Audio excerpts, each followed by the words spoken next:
Disclaimer: this story was based on true events that have happened to me. Everyone has that eerie sensation sometime in their life. Some are able to explain the phenomenon, while others can't. It's that feeling of someone or something watching you. It's that unknown experience when either dread or curiosity can get the best of you. You could be quietly sitting at home, earbuds in, and immersed in your technology when it hits you. You look up from your phone to see your parents sitting, watching television, paying you no mind. Your siblings are sitting on the floor, drowned in a video game, but you find no reason for the feeling you just had. Some people brush it off, while others try to rationalize it. On rare occasions, some actually find the true answer. It was a warm day in August, and I was quietly sitting at the window seat inside an internet cafe near my college campus. I had my music blaring in my ears to help drown out the busy customers while I vigorously worked on a research paper. It was close to the end of the semester, so the teacher were piling work on the students to stay on schedule. After about an hour of staring at my laptop, I suddenly had the feeling of eyes on me. Being in a pretty busy place, I didn't really give it much thought. I looked up and didn't see anything out of the ordinary. There were a few men sitting at a table, chatting, other college students making use of the free Wi-Fi, and a woman at the register getting her order taken. No eyes were on me, that is, until I looked closer at the woman. I hadn't looked down to see the little girl tightly wrapped around her leg, probably around 3 or 4. She was looking at me from behind her mother's leg with a strange look on her face. It was hard to explain.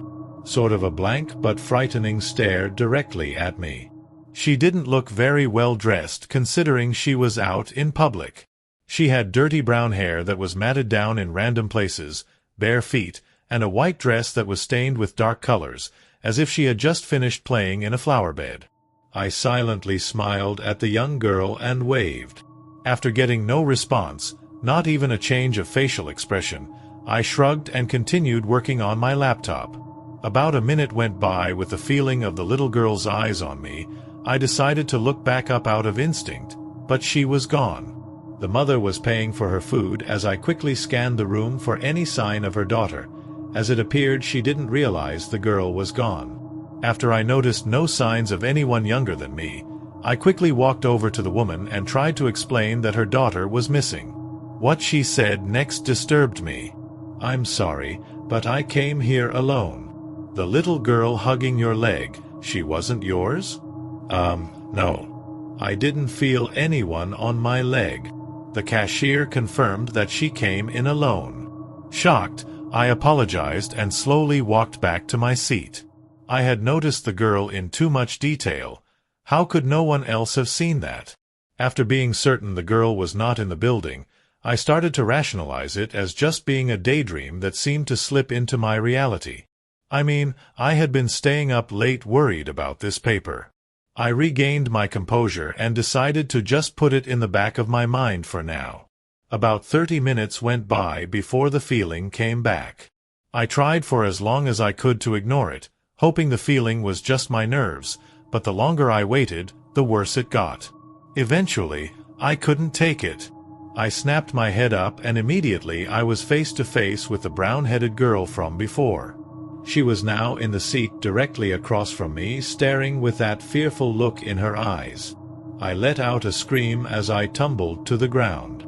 I broke the gaze for just a moment to catch myself, but when I looked back up, she was gone once again.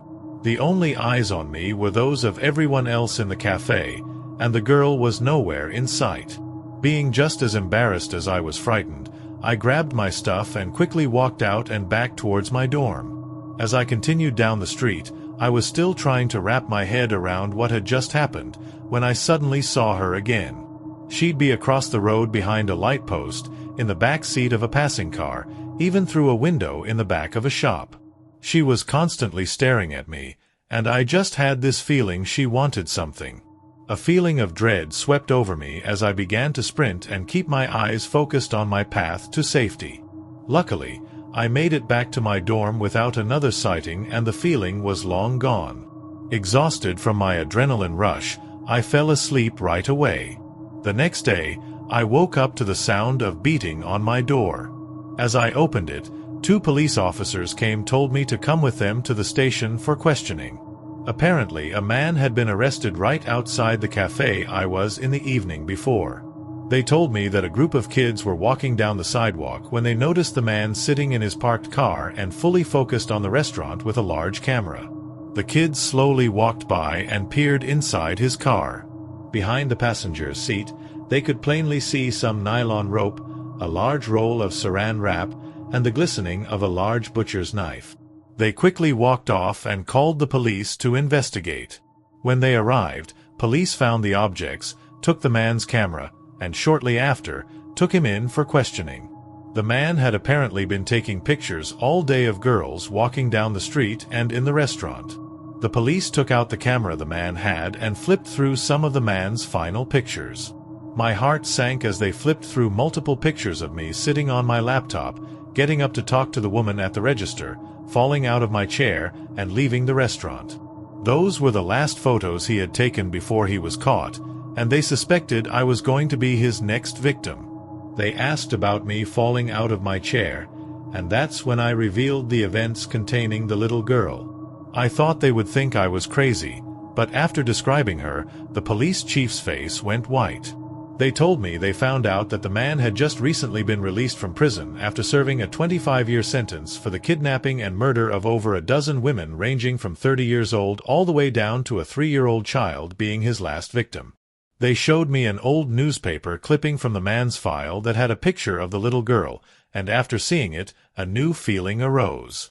This time, I didn't feel dread, but a sense of remorse, fear, and peace, all at once. The picture was taken sometime before her death, and she was standing barefoot in a field with long brown hair and a beautiful white dress.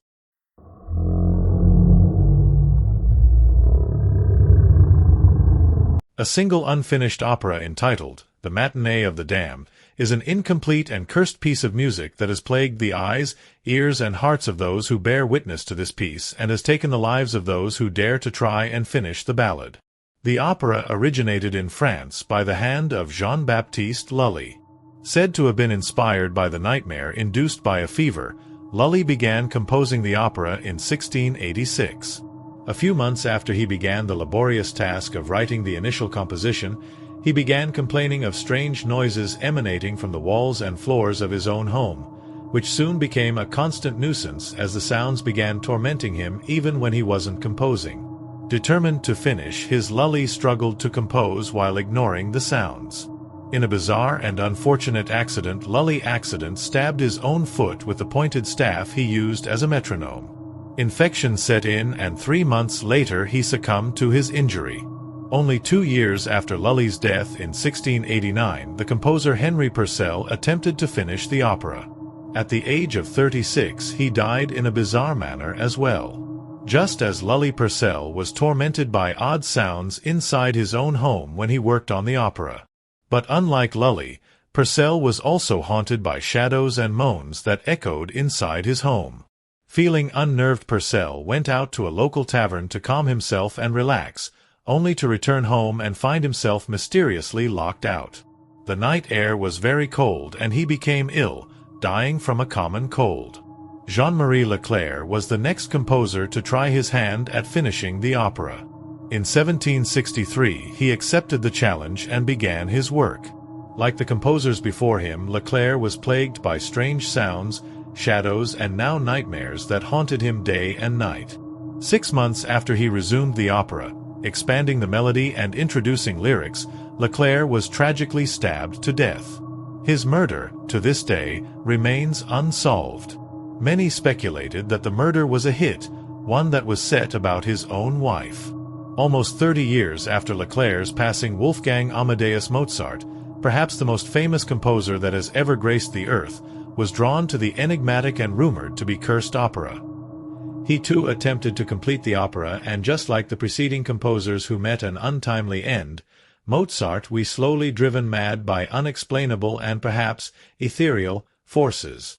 Sounds, shadows, nightmares, all plagued the musical prodigy.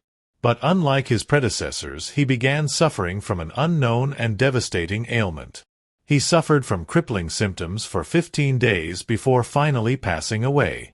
Some speculated that he had been poisoned, while others simply believe he was victim of a fever epidemic that swept through Vienna. No one can say for certain what caused Mozart's death, but his final work, the incomplete Matinee of the Damned, was sealed away by officials for close to 2 centuries. The unfinished opera was released to the public for a special, limited viewing in honor of the great composer's memory. The legacy of Mozart and knowing that he had left a composition unfinished was enticing to all the composers who followed. This temptation would prove fatal for Hugo Wolf. Wolf had only begun work on the melody, attempting to finish the haunting tune for all to hear, when he was slowly driven mad. In a frightening turn of events, Wolf tried to drown himself, only to be committed to an insane asylum until his death in 1903. Claude Vivier was the final composer who attempted to finish the damnable opera in 1982. Unfazed by the notion of a curse or early death, Vivier at last finished the melody and had only begun work on the lyrics. While working on a second incomplete opera, Glaubst du an die Unsterblichkeit der Seele? Do you believe in the immortality of the soul? He was tragically stabbed to death by an unknown man he had invited to his apartment. In a hauntingly tragic and often cursed associated line of reasoning, the final line of the second opera ended with, "Then he removed a dagger from his jacket and stabbed me through the heart." The Matinee of the Damned remains incomplete, save for the melody. Those who have performed the depressing and eerie melody claim to have suffered debilitating headaches or frightening chest pains. At least 2 are known to have taken their own lives shortly after performing. Still more who have listened to the melody reported feeling incredibly depressed, suicidal, homicidal, violent, and paranoid. Only small segments of the opera are currently known to exist and are exceedingly difficult to locate due to their controversial nature. Whomever dares next to complete the Matinee of the Damned has yet to step forward.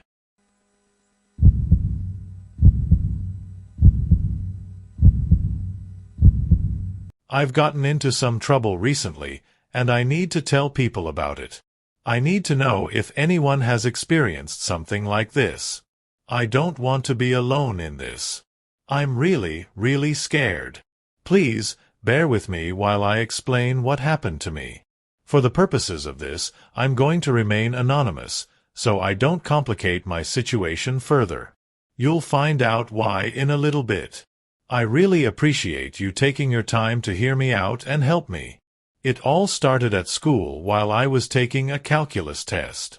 The classroom door opened, and a police officer stepped inside. I remember glancing over to him, looking for an excuse to take a break from my test. I didn't recognize the police officer. He wasn't one of the normal officers that patrolled my high school. He had another officer with him, and my principal was standing in the hallway with a worried expression. It's not like I had never seen officers before. They broke up fights and arrested students on occasion. Though, a pit formed in my stomach when the larger officer stared right at me. In a gruff voice, the officer insisted that I be removed from class and immediately go to the police station for questioning. My heart began to race while I wondered what they wanted. Questioning? About what? I didn't cause trouble, so was it something else? Was I in the wrong place at the wrong time? Had something happened to one of my friends? Everyone stared at me until I left the room. The door closed behind me, and I started to ask what the questioning was about. I barely got to finish my sentence before the officer was slapping handcuffs around my wrists. Then, he began to recite my rights while I panicked and demanded why I was being arrested. They wouldn't tell me anything. I had no choice but to walk with them out of my school and straight into the back of a patrol car. When we arrived at the station, I went through booking. They took my mugshot, my fingerprints, and confiscated my car keys and cell phone. Afterward, they placed me in an interview room and left me by myself. I was a minor, so my interview couldn't begin until one of my parents arrived. It was the worst 20 minutes of my life. I was terrified. How could I be arrested? I hadn't done anything wrong. This had to be a huge mistake. My father eventually arrived and began questioning me about what was going on. I had no idea what to tell him. I thought that I was obligated to know why I was being arrested after all, but they practically abducted me from my school without a reason. A stern detective entered the room and sat opposite me, placing a file in front of him along with a cup of coffee. My father barraged the man with questions until the detective finally silenced him. He opened the file and began sifting through the papers like he didn't know where to begin. "Why have you arrested my son?" "We deserve to know the charges," my father snapped, slamming his fist on the metallic table. The detective sighed and warned my father to calm down, or he'd be escorted out and the interview postponed. He removed a piece of paper from the file and began to read. "Your son is being charged with at least 3 counts of vandalism, including arson, and 4 counts of first-degree murder." I didn't know what to say. I stared blankly at the detective like I had heard him wrong. When I regained my voice, I swore that I would never commit those crimes, but the detective refused to believe me. He began describing the case to us, so we'd understand why I was being charged. Apparently, during one of the murders, a department store camera across the street from a crime scene caught the perpetrator on film, and they linked the figure to footage from a camera from a separate crime scene months before. In the most recent footage, the camera caught a glimpse of the murderer's face. The police took the image, improved its quality, and submitted it to a software that would digitally draw the face. Needless to say, the software's drawing of the perp resembles me. I can't even say the image resembles me. Somehow, I knew the image was me. It was my face. This was why I had been arrested. It had to be some sick coincidence.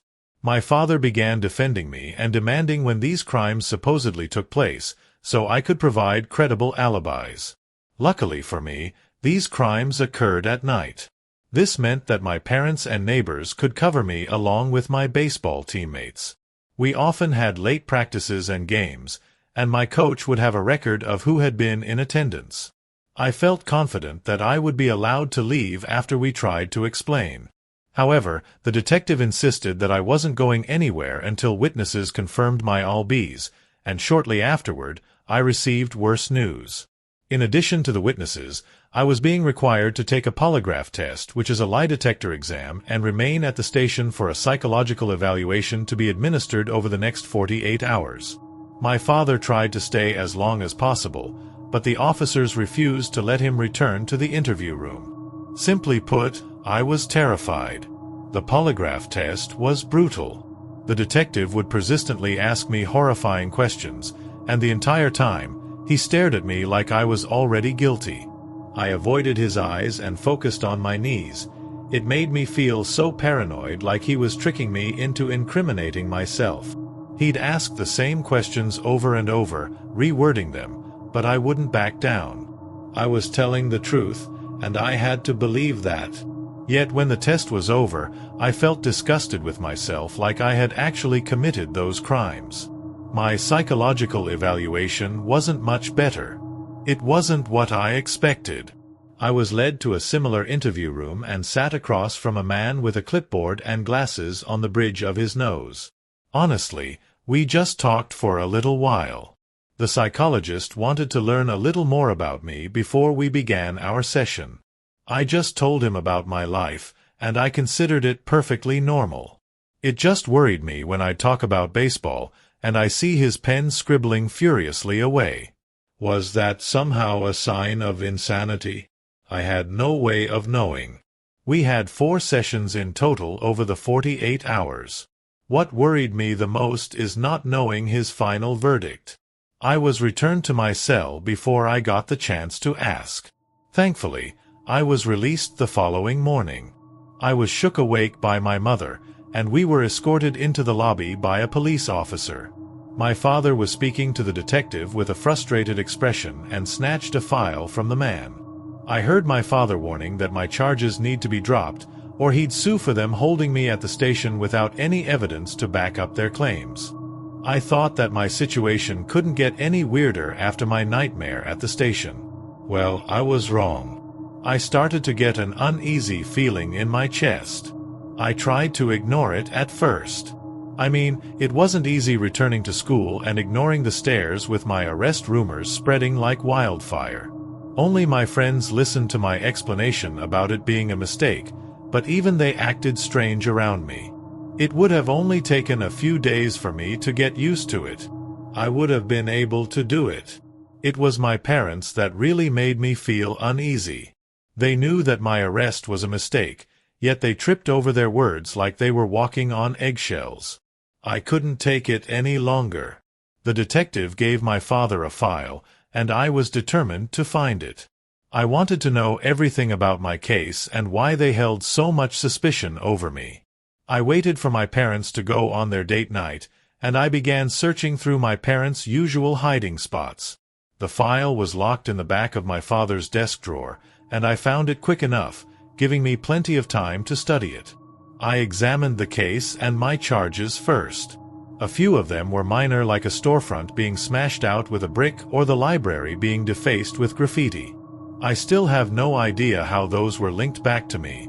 I didn't have a lot of time to read over every detail. The escalation of the charges confused me, though. The vandalism were misdemeanors, but not the arson, and especially not the murder. I flipped through the file, trying to find the digital drawing of the perpetrator's face, but it must not have been included with the paperwork. I stopped searching for it when I stumbled upon my polygraph results. I passed the test with flying colors, which should have been no surprise to me. Why was I put through a psychological examination then? I was relieved to discover a copy of the psychologist's notes at the back of the file, along with a copy of the detective's notes. I started with the psychologist's notes and knew his opinion would be key. He'd know if there was something wrong with me. However, none of his observations were out of the ordinary. I read at the beginning of his notes that he was examining me for numerous personality disorders, but I didn't show signs of having any. I don't know why I felt so uneasy about this. I knew that I didn't have any disorders. There was even a copy of my medical history, and the worst thing on there is when I broke my arm and my pollen allergy. Something just didn't feel right, so I pushed on and glanced through the detective's notes. This is what I've concluded from him. Did I have a mental disorder? This is why I was examined by the psychologist. Did I have a twin? I do not have any siblings. I'm an only child, and medical records confirmed this. Most of his speculations were eventually disproven, but a brief note in the margins caught my eye. Are their fingerprints a coincidence? Their appearances? Not likely. What was he talking about? I went back through the file methodically and discovered a flash drive. I replaced the file and locked the desk drawer back, taking the flash drive back to my room with me. I slid it into my laptop and opened the files. A few of them were audio recordings, which I assumed was documentation of my interview. I narrowed my eyes and clicked on an image with fingerprints on it, and my eyes widened. The detective was right.